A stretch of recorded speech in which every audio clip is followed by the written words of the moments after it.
This offense date was June 1st of 2012. That's 11 years and 4 months before Mr. Hinojosa was arrested on this charge. 11-year-old case walks into court like a zombie. June 2012 offense, 2024 hearing. Translation: the statute of limitations is gasping for CPR. If you've ever lost your phone for 5 minutes and panicked, imagine losing your freedom for 11 years. Buckle up, because Boyd's about to decide if delay equals dismissal. All right, we're here on a motion to set aside the indictment based upon failure to afford and violation of constitutional right to speedy trial. State, have you reviewed that motion? Yes, Your Honor, I have. All right, and are you prepared to proceed? Yes, Your Honor. All right.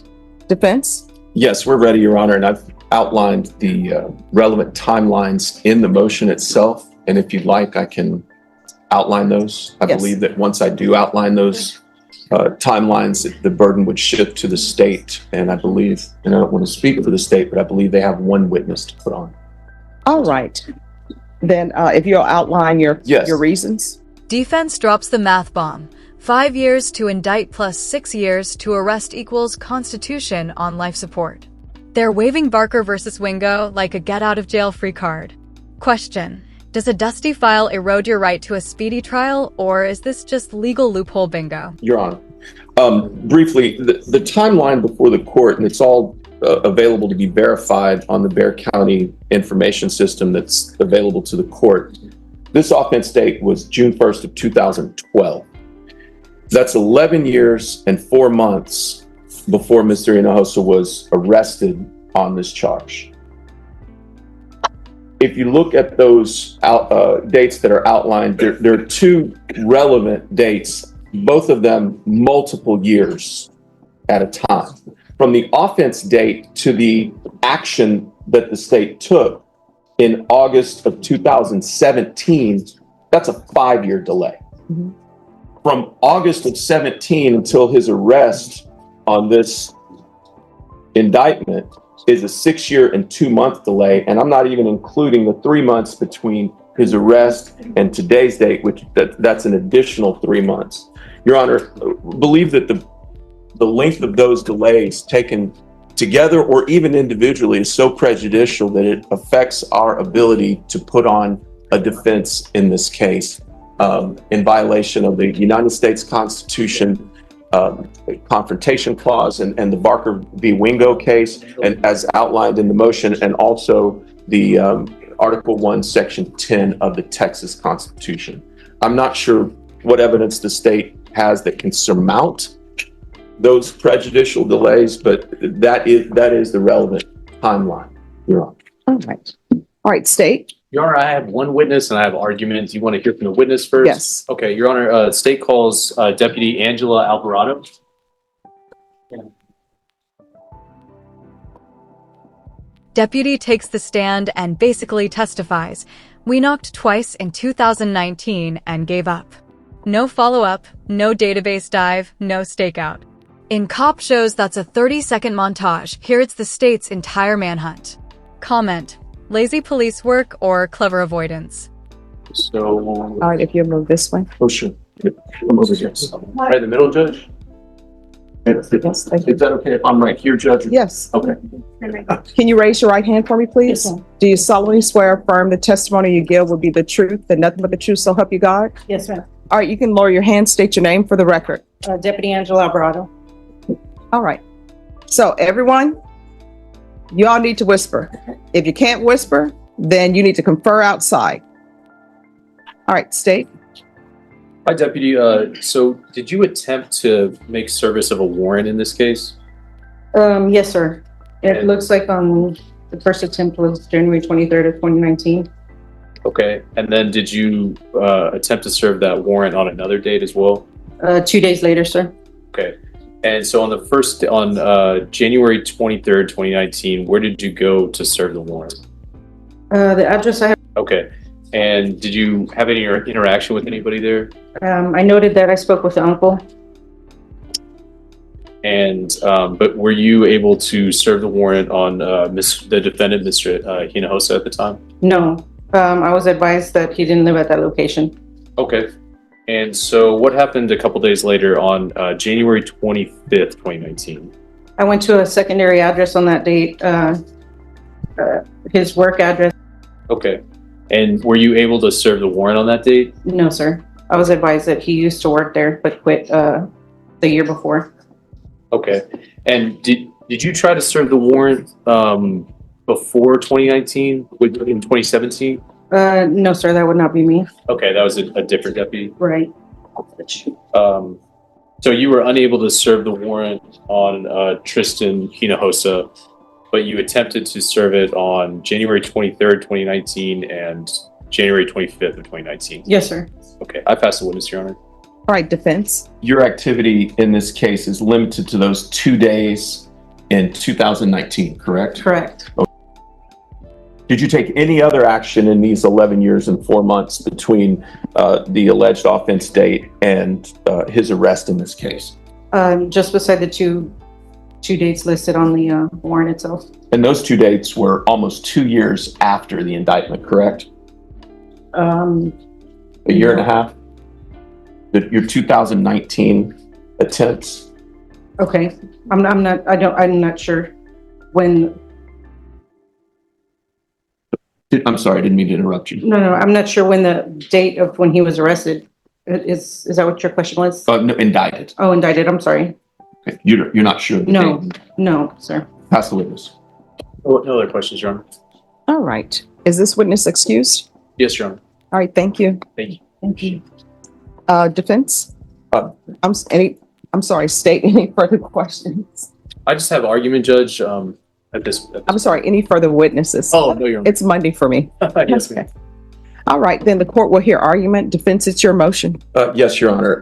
If you look at the Barker v. Wingo factors as the courts apply them in the state of Texas, we need to look at the length of delay. I think in this case that all the parties can reasonably agree that is a tremendously long amount of time in this case, both between the alleged offense date and the indictment, and then between the indictment and when there was any activity on behalf of the state, whatever attempts those were in 2019, and then again between 2019 and the state's I just say weak attempts to find Mr. Hinojosa and 2023. Any of those taken individually are presumptively prejudicial, but taken together, it highlights the exact reason that these laws are on the books, Your Honor, and it prejudices Mr. Hinojosa's ability to put on a defense. I don't believe the state's efforts to show diligence in this case rise to the level of certainly it can't overcome the negligence that's apparent from the file. And for that reason, we ask for you to grant our motion to set aside the indictment. All right. In your motion, it states that the case was dismissed July 28, 2017, and then re-indicted the same case on August 22nd, 2017. Why was it dismissed? From my research into the JE system, it looks like it was originally supposed to be a theft, and the statute of limitations would have run on the theft by the date that it was the case was received from law enforcement by the DA's office. It was initially dismissed as a theft, but then indicted. State's closing argument: he was a fugitive because the file says so. No proof he knew about the warrant. No proof he HID, just vibes. If avoiding unknown paperwork makes you a fugitive, half of America is on the run from their spam folder. As a misapplication of fiduciary responsibility, which is within the statute there, Judge. Okay. All right. State? Yes, Your Honor. So because the length of the delay was over a year, the Barker case says the court has to consider the other factors. So just a little bit more clarity on the cause of the delay. The case was indicted on August 22nd of 2017. The prohibited conduct in the indictment is from June 1st, 2012 through June 6, 2013. So it's a little bit longer because of the prohibited conduct, a little bit less of a delay rather. The defendant was a fugitive from 8/22/2017 through 10/21/2020. Wait, I'm sorry, 8/22? I'm sorry, yes, ma'am. 2017 when the case was indicted through 10/21/2023. We believe that's when he turned himself in once the case, when he turned himself in, Judge. We heard testimony from Deputy Alvarado that BCSO tried to serve the warrant on January 23rd of 2019 and January 25th of 2019. I don't have a witness to support the previous service date that was in 2017, but I can represent to the court. The notes from the MOCA system indicate that BCSO did attempt to serve the warrant in August 21st of 2017. So there were 3 different attempts to serve the warrant, Judge. The motion for speedy trial was not filed until November 30th of 2023. And the position of the state is that the defendant had not avoided service of the warrant 3 times. He would have been able to assert his right earlier. The defendant has to show that there was prejudice, Your Honor. Since it's over 4 years, the Barker case says that the court can assume there's prejudice. The state's contention is that the cause of the delay was the defendant's avoidance of the warrant. So I think the type of delay that the defense is claiming here is that their defense is impaired by this delay. But if the cause of the delay was the defendant's avoidance of the service, I think you shouldn't reward that, Your Honor. And there's a case, Dragoo v. State, which is a CCA case from 2003. And the holding in that is that the defendant acquiesced in the delay by avoiding service to the subpoena, Judge. So that's the state's contention, Your Honor. All right. I see that you denied a motion. All right, and defense, it's your motion, so I'll give you a final argument. Well, just briefly, Your Honor, there's no evidence before the court that he avoided anything. There's no evidence before the court on reference to a 2017 attempt to serve a warrant according to notes. And I've just, as an officer of the court, and I've spoken to Mr. Wilkins, he and I discussed that entry, and that entry into their MOCA system, as he described it, is problematic. So I'd ask the court not to consider that. And again, Your Honor, I think the characterization that he's avoided service is inaccurate. All right. And then the dates where they're saying he's a fugitive. I know sometimes people say fugitive, but nobody knows that Correct. There's a pending case.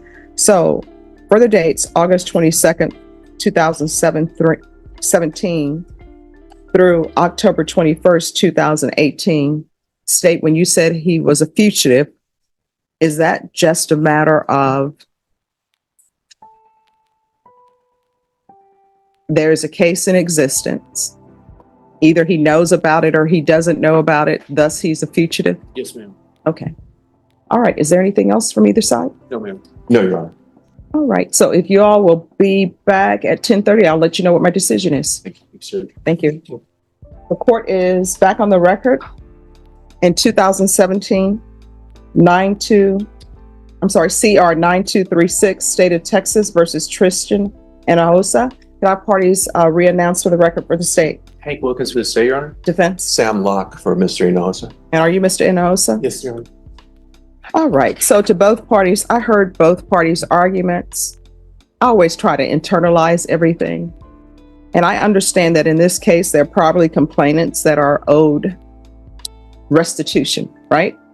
Judge Boyd starts reciting the timeline like a true crime audiobook. 2012, 2017, dismissed, reindicted, ghosted by cops. You can hear the Constitution clearing its throat. Will she torch the indictment or torch the state's competence? Place your bets. But at the same time, I have to look at the defendant's rights, that complainant's rights to have their restitution or be made whole, or for somebody to try to make them whole. And Mr. Wilkins, I know that this case did not originate with you, but the court has a hard time getting past the fact that the offense occurred on June 1st, 2012. Here we are in 2024. He was detained on that offense on June 1st, 2012, according to the defense's motion. Then he was released. Then a grand jury number was assigned in May 26, 2017. Then the case was dismissed July 28, 2017. And I understand the reason for the dismissal was because Gavel falls. Indictment dismissed. 11 years of limbo erased in one sentence. The state just got handed the L of the decade for paperwork procrastination. Remember the opening line? June 2012. Today, case closed, freedom restored. Lesson: justice delayed can actually be justice denied to the prosecution. potentially the statute of limitations had run on the specific offense. But then he was re-indicted on August 22nd, 2017, and then the warrant was issued. The officer testified that she went to what she believed to be his address, spoke to an uncle, not him, and the uncle said he doesn't live here. And it doesn't appear from any witnesses that there was more investigation into his residence. Then the officer said she went to the employment and they said he doesn't work here. And then there seems to be no further investigation into his employment, which it's my belief, because I've had investigators do this before, it's easy to find where somebody's employed at. There's an entire system for people to look on the computer to find out where somebody has been employed. There's an entire system to look to find out where somebody, where their residence is. And she's saying that the uncle, she left a message for the uncle to get in touch with him, but I don't have any evidence before me that the uncle actually got in touch with him. So for those reasons and many other reasons, I am going to grant the defense's motion. Is there anything else? No, Your Honor. No, Your Honor. All right, thank you.